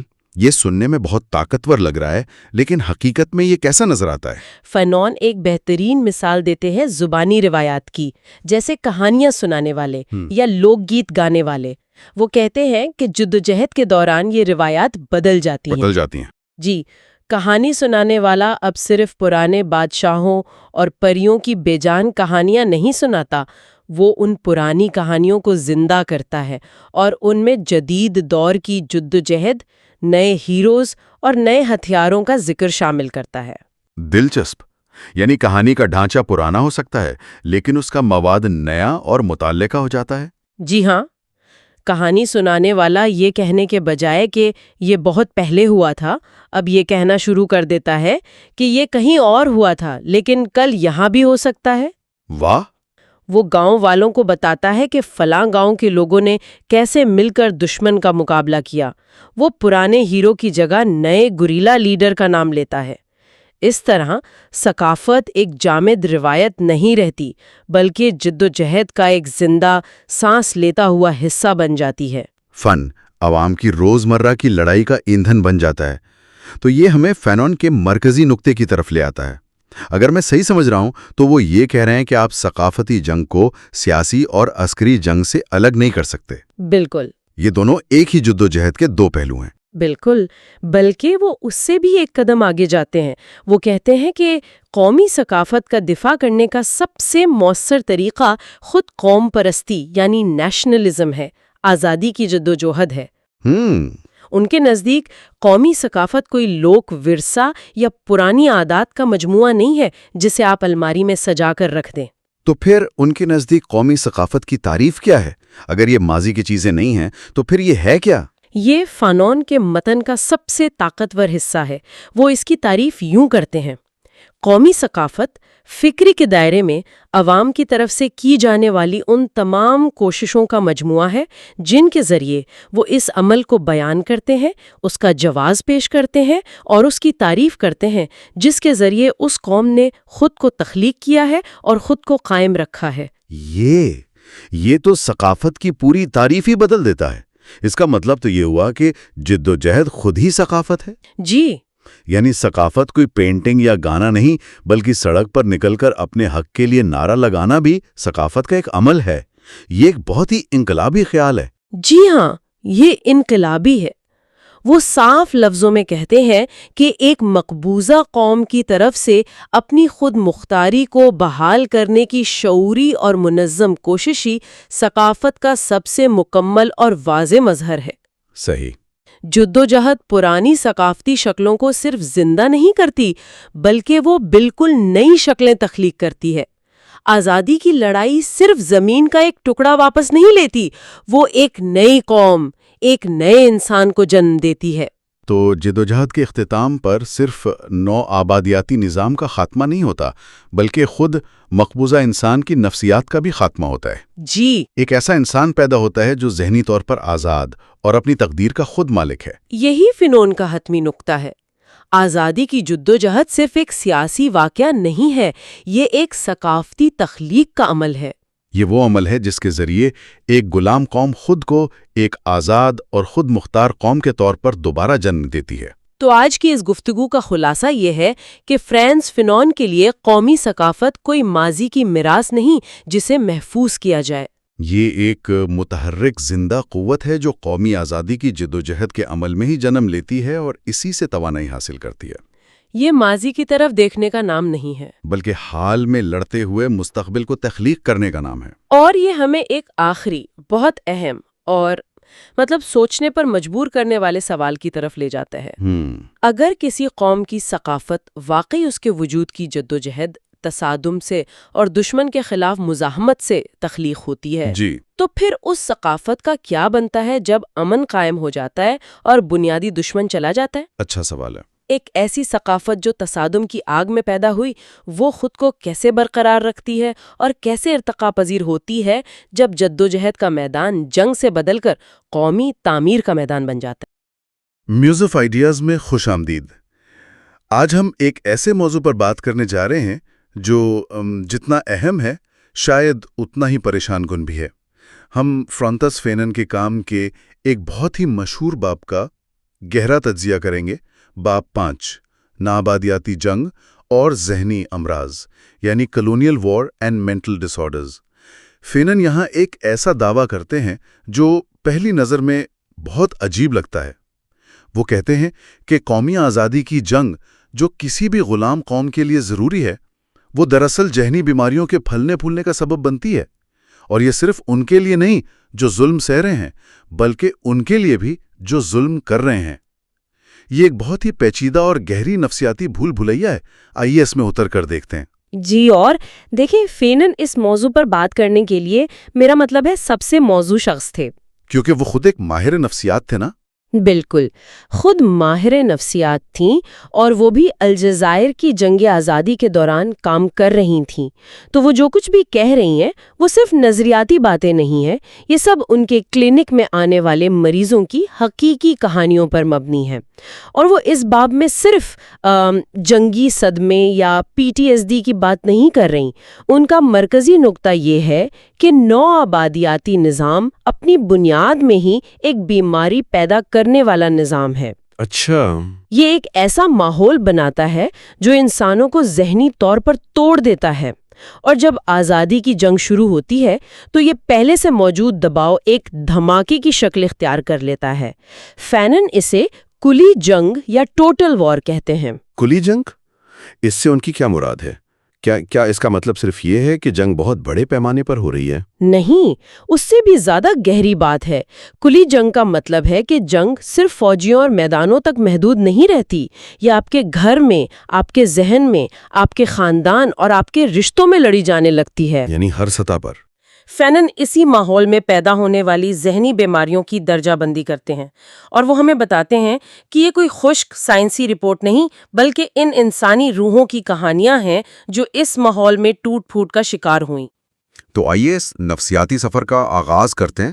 فینن ہمیں سب سے پہلے مظلوم کی کہانی سناتے ہیں، ایک ایسا کیس جو ذاتی اذیت اور اجتماعی جدوجہد کے درمیان کی لکیر کو مکمل طور پر مٹا دیتا ہے۔ یہ کیس ایک الجزائری شخص کا ہے جو علاج کے لیے ان کے پاس آتا ہے۔ جی، یہ شخص FLN یعنی الجزائر کی قومی آزادی کی تحریک کا رکن تھا۔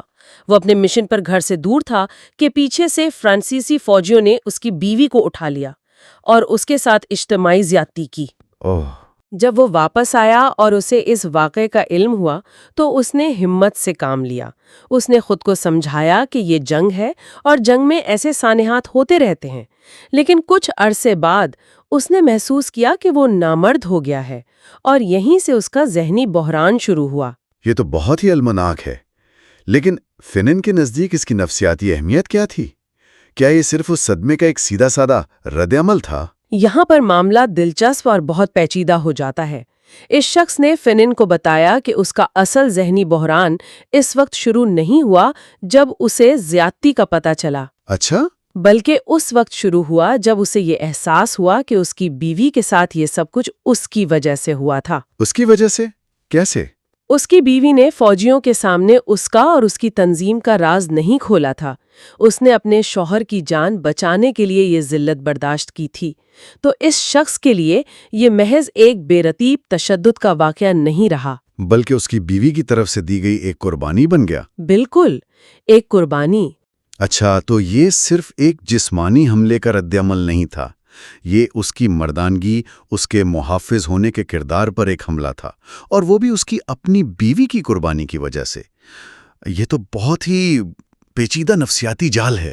جی بالکل، فینن یہاں یہی نقطہ اٹھاتے ہیں کہ نوآبادیاتی جنگ میں ذاتی صانعات اجتماعی جدوجہد سے جڑ جاتے ہیں۔ اس شخص کی نامردی صرف ایک نفسیاتی علامت نہیں تھی، وہ اس گہرے احساس جرم اور بے بسی کا جسمانی اظہار تھی کہ وہ اس عورت کی حفاظت نہیں کر سکا جس نے اس کی حفاظت کے لیے اپنی عزت داؤ پر لگا دی۔ وہ ایک مجاہد تھا، لیکن اپنے ہی گھر میں بے بس تھا۔ بالکل، یہ تضاد اس کی شخصیت کو کھا گیا۔ تشدد صرف جسم کو نہیں، روح کو بھی زخمی کرتا ہے۔ یہ واقعی دل دہلا دینے والی بات ہے کہ نظام کس طرح ایک فرد کی پوری شخصیت اور اس کے قریبی رشتوں کو تباہ کر دیتا ہے، لیکن اس سے بھی زیادہ خوفناک بات یہ ہے کہ یہ بچوں کو بھی نہیں بخشتا۔ فینن ایک اور کیس پیش کرتے ہیں جو شاید اس باب کا سب سے پریشان کن حصہ ہے۔ جی، یہ 2 الجزائری لڑکوں کا کیس ہے۔ عمریں صرف 13 اور 14 سال۔ انہوں نے اپنے ایک یورپی ہم عمر دوست کو، جس کے ساتھ وہ روز کھیلتے تھے، بے دردی سے قتل کر دیا۔ اپنے دوست کو؟ جی۔ جب انہیں گرفتار کیا گیا اور فینن میں ان سے بات کی تو ان کا رد عمل بہت چونکا دینے والا تھا۔ چھوٹے لڑکے نے بس اتنا کہا، وہ ہمیں مارنا چاہتے ہیں اس لیے۔ بس اتنا؟ جیسے یہ کوئی عام سی بات ہو؟ جی۔ اور بڑا لڑکا، اس نے کیا کہا؟ بڑا لڑکا زیادہ واضح تھا۔ اس نے سوال پوچھنے والے سے الٹا سوال کیا، کیا آپ نے کبھی کسی یورپی کو جیل میں دیکھا ہے؟ حالانکہ ہر روز الجزائریوں کو مارا جاتا ہے۔ ایک منٹ۔ اس ایک جملے میں اس پورے ماحول کی تلخی اور ناانصافی چھپی ہوئی ہے۔ یعنی فینن یہ کہہ رہے ہیں کہ یہ بچے اخلاقی طور پر بگڑ نہیں گئے تھے، یا وہ پیدائشی قاتل نہیں تھے، بلکہ انہوں نے نو آبادیاتی نظام کی بے رحم منطق کو ہی اپنا لیا تھا۔ یہ تو بہت ہی خوفناک بات ہے۔ آپ نے بالکل صحیح سمجھا۔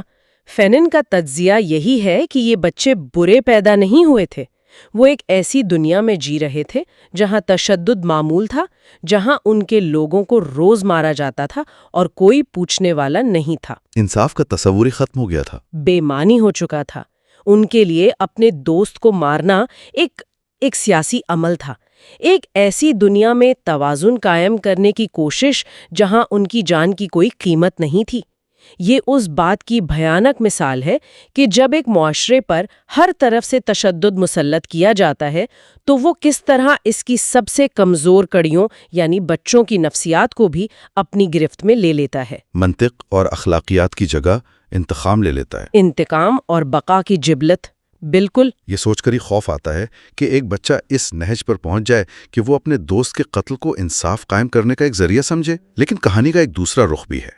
اگر تشدد مظلوم کو اس طرح توڑتا ہے تو یہ ظلم کرنے والے پر کیا اثر ڈالتا ہوگا؟ کیا وہ اس سے محفوظ رہتا ہے؟ فینن کے مطابق بالکل نہیں۔ جی، اور یہ فینن کے کام کا ایک بہت اہم پہلو ہے۔ وہ ہمیں دکھاتے ہیں کہ تشدد ایک 2 دھاری تلوار ہے۔ یہ صرف مظلوم کو ہی نہیں بلکہ ظالم کو بھی تباہ کرتا ہے۔ وہ ایک فرانسیسی پولیس انسپکٹر کا کیس بیان کرتے ہیں جو الجزائری قیدیوں پر تشدد کرنے کا ماہر تھا اور علاج کے لیے فینن کے پاس آیا۔ علاج کے لیے؟ جی، اس کی شکایت یہ نہیں تھی کہ اسے اپنے کیے پر پچھتاوا ہے، بلکہ یہ تھی کہ تشدد اب اس کے کام سے نکل کر اس کے گھر میں آ گیا تھا۔ اس کے گھر میں آ گیا تھا؟ اس کا کیا مطلب ہے؟ اس کا مطلب یہ تھا کہ اسے اپنے گھر میں قیدیوں کی چیخیں سنائی دیتی تھیں، وہ راتوں کو سو نہیں پاتا تھا۔ او خدایا! اور سب سے خوفناک بات یہ کہ اس نے اپنی بیوی اور چھوٹے بچوں کو مارنا پیٹنا شروع کر دیا تھا۔ کیا؟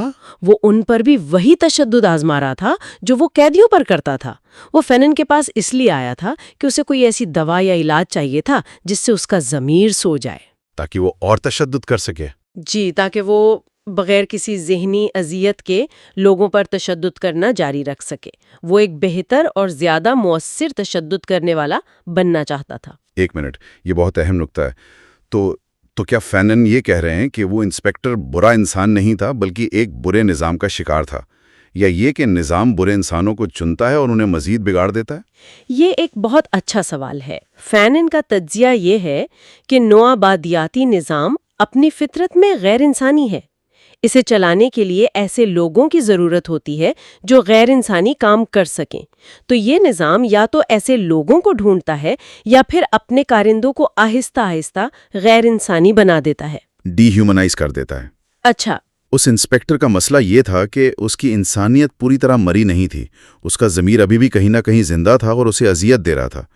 وہ چاہتا تھا کہ فینن اس کی بچی کھچی انسانیت کو ختم کر دیں تاکہ وہ نظام کا ایک پرفیکٹ پرزہ بن سکے۔ یہ ظاہر کرتا ہے کہ تشدد جب ایک نظام کا حصہ بن جائے تو وہ خود تشدد کرنے والے کی روح کو کھا جاتا ہے۔ بالکل۔ ہم نے اب تک انفرادی کہانیوں کی بات کی، مظلوم کی بھی اور ظالم کی بھی، لیکن فینو اس سے بھی ایک قدم آگے جاتے ہیں اور پورے معاشرے کی اجتماعی نفسیات کا تجزیہ کرتے ہیں، اور یہاں ان کا سب سے انقلابی اور چونکا دینے والا دعویٰ سامنے آتا ہے۔ وہ جنگ سے پہلے کے الجزیری کی بات کرتے ہیں۔ جی، وہ ایک بہت ہی دلچسپ سماجی مظہر کی طرف توجہ دلاتی ہیں۔ جنگ آزادی سے پہلے الجزیرہ کے مقامی لوگوں میں آپس میں جرائم کی شرح بہت زیادہ تھی۔ آپس میں؟ جی، آپس میں معمولی باتوں پر جھگڑے، چاقو زنی اور قتل و غارت عام تھی۔ اس وقت کے فرانسیسی ماہرین نفسیات اور سماجیات اس کی وجہ یہ بتاتے تھے کہ الجزیری لوگ پیدائشی مجرم ہیں۔ یعنی ایک نسل پرستانہ تشخیص۔ جی، کہ ان کا دماغ پسماندہ ہے اور وہ اپنے جذبات پر قابو نہیں رکھ سکتے۔ یہ تو کمال کا نکتہ ہے، یعنی وہ آپس کی لڑائیاں دراصل نوآبادیاتی نظام کے خلاف ایک بے بس چیخ تھیں۔ فینن کے مطابق بالکل یہی بات تھی۔ وہ اس نوآبادیاتی نظریے کو مکمل طور پر رد کرتے ہیں۔ وہ کہتے ہیں کہ یہ جرائم دراصل نوآبادیاتی جبر کا نتیجہ تھے۔ جب ایک پوری قوم کو سیاسی، سماجی اور معاشی طور پر بے بس کر دیا جاتا ہے، جب ان کے غصے اور مایوسی کے اظہار کے تمام راستے بند کر دیے جاتے ہیں، تو وہ توانائی کہیں نہ کہیں تو نکلتی ہے نا۔ جی بالکل۔ چونکہ وہ طاقتور قابض کا مقابلہ نہیں کر سکتے، اس لیے ان کا سارا غصہ اور تشدد ایک دوسرے کے خلاف نکلنا شروع ہو جاتا ہے۔ وہ ایک دوسرے کی گردنیں کاٹتے ہیں کیونکہ وہ اپنے حقیقی دشمن کی گردن تک نہیں پہنچ سکتے۔ اور پھر 1954 میں جنگ آزادی شروع ہو گئی۔ اس کا اس اجتماعی نفسیات پر کیا اثر پڑا؟ یہاں فینن اپنا سب سے بڑا دعویٰ پیش کرتے ہیں۔ وہ کہتے ہیں کہ جیسے ہی 1954 میں آزادی کی مسلح جدوجہد شروع ہوئی، الجزائریوں کے آپس کے جرائم کی شرح ڈرامائی طور پر کم ہو گئی۔ کم ہو گئی؟ تقریباً ختم ہونے کے قریب پہنچ گئی۔ اچھا، کیوں؟ کیونکہ اب ان کے غصے اور تشدد کا رخ صحیح دشمن یعنی نو آبادیاتی نظام کی طرف مڑ گیا تھا۔ وہ توانائی جو پہلے ایک دوسرے کو تباہ کرنے میں صرف ہو رہی تھی، اب قومی آزادی کے لیے استعمال ہونے لگی۔ واہ! قومی جدوجہد نے ان کی توانائی کو ایک مثبت اور تعمیری سمت دے دی۔ فینن کے نزدیک یہ صرف سیاسی آزادی نہیں تھی، بلکہ ایک طرح کی اجتماعی نفسیاتی صحت یابی بھی تھی، کلیکٹیو تھراپی۔ تو آخر میں اس تفصیلی جائزے سے ہم کیا نتیجہ اخذ کر سکتے ہیں؟ فینن کا تجزیہ یہ ظاہر کرتا ہے کہ ذہنی صحت کوئی انفرادی یا ذاتی معاملہ نہیں ہے، یہ گہرائی سے ہمارے سماجی اور سیاسی حالات سے جڑی ہوئی ہے۔ جی، ایک جابرانہ نظام صرف جسمانی طور پر ہی نہیں بلکہ ذہنی طور پر بھی لوگوں کو بیمار کرتا ہے، چاہے وہ ظلم کرنے والے ہوں یا ظلم سہنے والے۔ جی، لیکن اس کا اختتامی نقطہ مایوس کن نہیں بلکہ امید افزا بھی ہے۔ فینن کے مطابق آزادی کی جدوجہد صرف زمین کا ایک ٹکڑا حاصل کرنے یا ایک نیا جھنڈا لہرانے کا نام نہیں ہے۔ تو پھر یہ کیا ہے؟ یہ اپنی چھینی ہوئی انسانیت کو دوبارہ حاصل کرنے کا عمل ہے۔ یہ ان ذہنی زنجیروں کو توڑنے کا عمل ہے جو نو آبادیات نے مسلط کی تھیں۔ یہ تشدد کے ذریعے مسلط کی گئی غیر انسانی حالت سے نکل کر اپنی تقدیر کو اپنے ہاتھ میں لینے کا نام ہے۔ اس عمل میں اگرچہ بہت تکلیف اور صدمے ہیں، لیکن اسی کے ذریعے ایک قوم نفسیاتی طور پر دوبارہ جنم لیتی ہے۔ اور شاید فینن کا سب سے اشتعال انگیز خیال یہی ہے کہ اس جدوجہد کے ذریعے ایک نیا انسان جنم لیتا ہے۔ جی، ایک ایسا انسان جو نہ صرف بیرونی نو آبادیاتی نظام کے خاتمے کا گواہ ہے، بلکہ اس نو آبادیاتی ذہنیت کا بھی جو اس کے اپنے اندر بسا دی گئی تھی۔ فینن کا یہ تجزیہ ہمیں سوچنے پر مجبور کرتا ہے کہ کیا آج بھی معاشروں میں موجود تشدد، چاہے وہ چھوٹا ہو یا بڑا، کسی نہ کسی اجتماعی بے بسی اور ناانصافی کا نتیجہ ہے؟ اور اگر ایسا ہے تو حقیقی نفسیاتی آزادی کا راستہ کیا ہے؟ یہ ایک ایسا سوال ہے جس کا جواب شاید ہمیں اپنے اندر اور اپنے ارد گرد کے نظام میں تلاش کرنا ہوگا۔ میوز آف آئیڈیاز میں خوش آمدید۔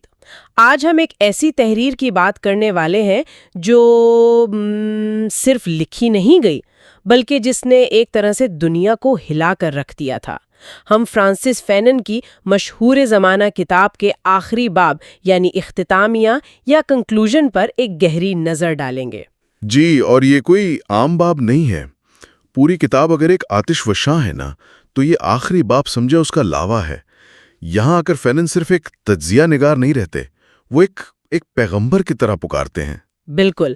فینن نے اس کتاب میں نو آبادیاتی نظام کے جو نفسیاتی زخم ہیں، ان کی جو چیر پھاڑ کی ہے، وہ تو اپنی جگہ، لیکن یہ اختتامیہ ایک ایسی جگہ ہے جہاں وہ ماضی پر رونے کے بجائے مستقبل کا ایک نقشہ پیش کرتے ہیں.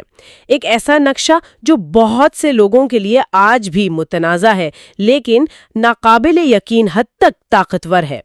تو آج ہمارا مقصد اسی نقشے کو سمجھنا ہے کہ فینن یورپ کو مکمل طور پر مسترد کرنے، ایک نئے انسان کو جنم دینے اور تیسری دنیا کے لیے ایک بالکل نئے راستے کا مطالبہ کیوں کرتے ہیں. اچھا، اس اختتامیہ کی دھماکہ خیزی کو سمجھنے کے لیے ہمیں فینن کی پچھلی دلیلوں کو یاد رکھنا ہوگا. یہ کوئی الگ تھلگ مضمون نہیں ہے، یہ ایک پوری عمارت کی چھت ہے. اس سے پہلے وہ اپنی کتاب کے ابواب میں پوری بنیاد رکھ چکے ہیں. جیسے کہ ان کا وہ مشہور باب تشدد کے بارے میں، یعنی کنسرننگ وائلنس، جہاں وہ یہ بہت متنازع بات کرتے ہیں کہ نو آبادیاتی نظام چونکہ خود تشدد پر قائم ہے، جی، تو اس لیے غلامی کی زنجیریں توڑنے کا عمل بھی پرتشدد ہی ہو سکتا ہے. بالکل.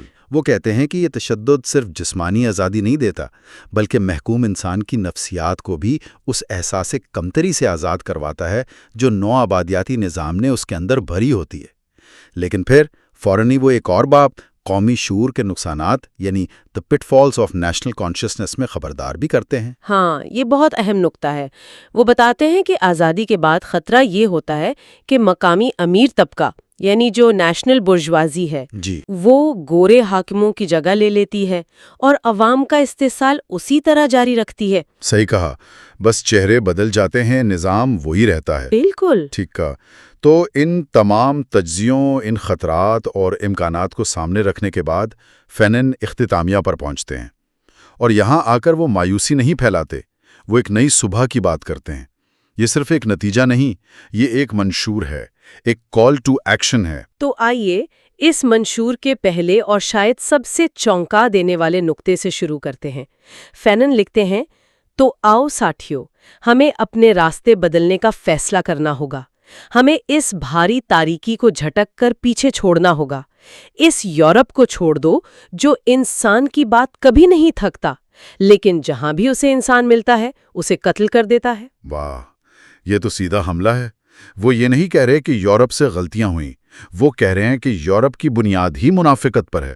جی، اور یہ صرف سیاسی یا معاشی طور پر یورپ کو چھوڑنے کی بات نہیں ہے، یہ ایک تہذیبی اور فکری طلاق کا اعلان ہے. فینن کہہ رہے ہیں کہ یورپی تہذیب کا یہ دعویٰ کہ وہ انسانیت کا معیار ہے، یہ ایک بہت بڑا فریب ہے. وہ کہتے ہیں کہ یورپ کی جو شان و شوکت ہے، اس کے محلات، اس کی دولت، اس کی بنیاد تیسری دنیا کے عوام کے خون، پسینے اور لوٹی ہوئی دولت پر رکھی گئی ہے. لیکن یہ بات تو دوسرے مفکرین نے بھی کہی ہے. فینن کی بات میں نیا کیا تھا؟ کیا وہ صرف غصے کا اظہار کر رہے تھے یا اس سے آگے کوئی عملی راستہ بھی دکھا رہے تھے؟ بہت اچھا سوال ہے. فینن صرف الزام نہیں لگاتے، وہ اس کی نفسیاتی جڑوں تک جاتے ہیں.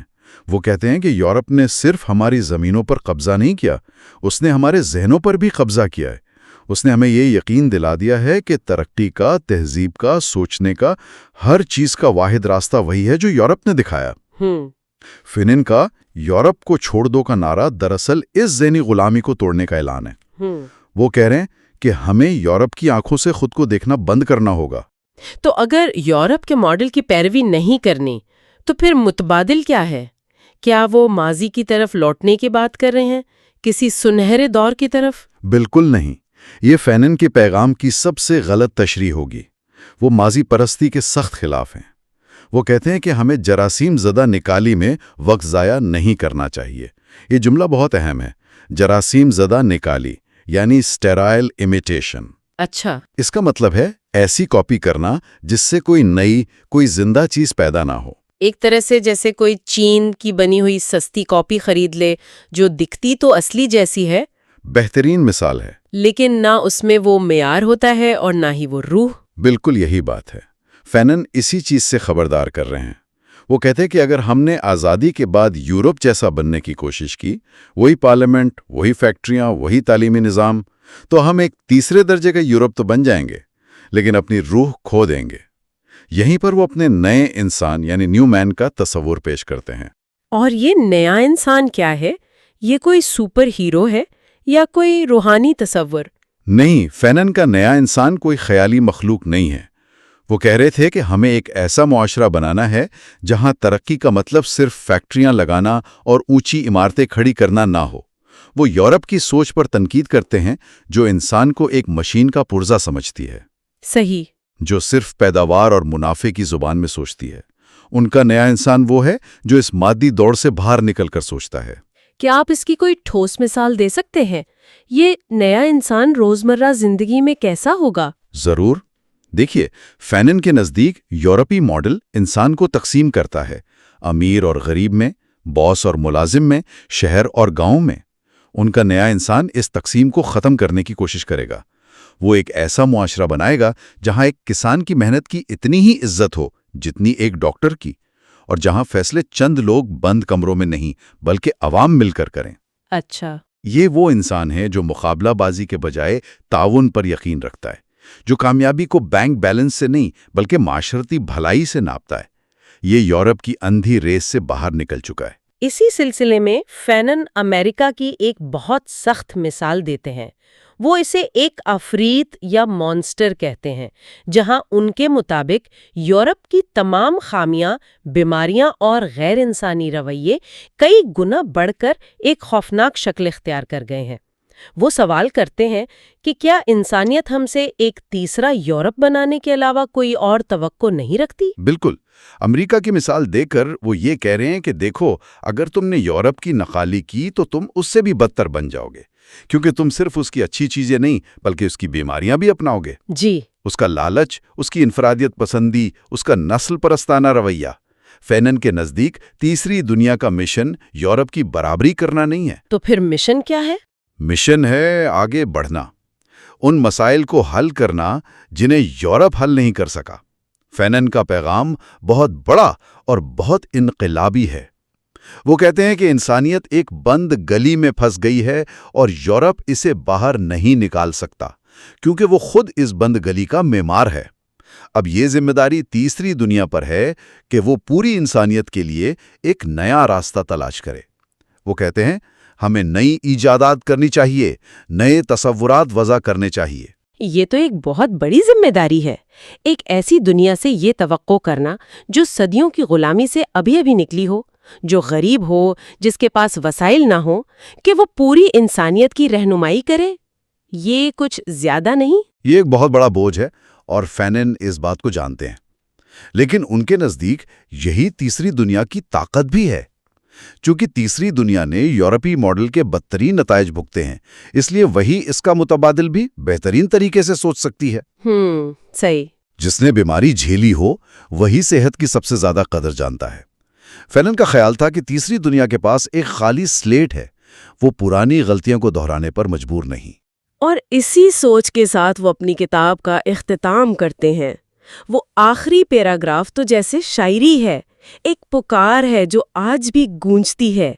یورپ کے لیے، اپنے لیے اور انسانیت کے لیے ساتھیوں، ہمیں ایک نیا ورق الٹنا ہوگا، ہمیں نئے تصورات وضع کرنے ہوں گے اور ایک نئے انسان کو جنم دینے کی کوشش کرنی ہوگی۔ یہ صرف ایک سیاسی نعرہ نہیں لگتا، یہ ایک روحانی اپیل ہے۔ جی، یہ ایک مکمل تہذیبی اور فکری آزادی کی پکار ہے۔ فینن کہہ رہے ہیں کہ اگر ہم نے صرف جھنڈے بدلے، حکمران بدلے، لیکن سوچ نہ بدلی تو ہم کبھی حقیقی معنوں میں آزاد نہیں ہوں گے۔ بالکل۔ حقیقی آزادی تبھی ممکن ہے جب محکوم قومیں محض نقالی کرنے کے بجائے انسانیت کے لیے ایک نیا اور بہتر راستہ تخلیق کریں، اور یہ صرف تیسری دنیا کے لیے نہیں بلکہ یہ یورپ سمیت پوری انسانیت کے لیے ایک چیلنج ہے۔ تو یہاں سب سے بڑا نقطہ یہ ہے کہ فینن کی لڑائی صرف گورے حاکم سے نہیں تھی، بلکہ اس پورے یورپین نظام فکر سے تھی جو انسان کو مشینیں اور ملکوں کو منڈیاں سمجھتا ہے۔ ان کا نیا انسان صرف ایک آزاد شہری نہیں بلکہ ایک مکمل طور پر نئی سوچ کا مالک ہے، جو کامیابی کو صرف دولت اور طاقت سے نہیں ناپتا۔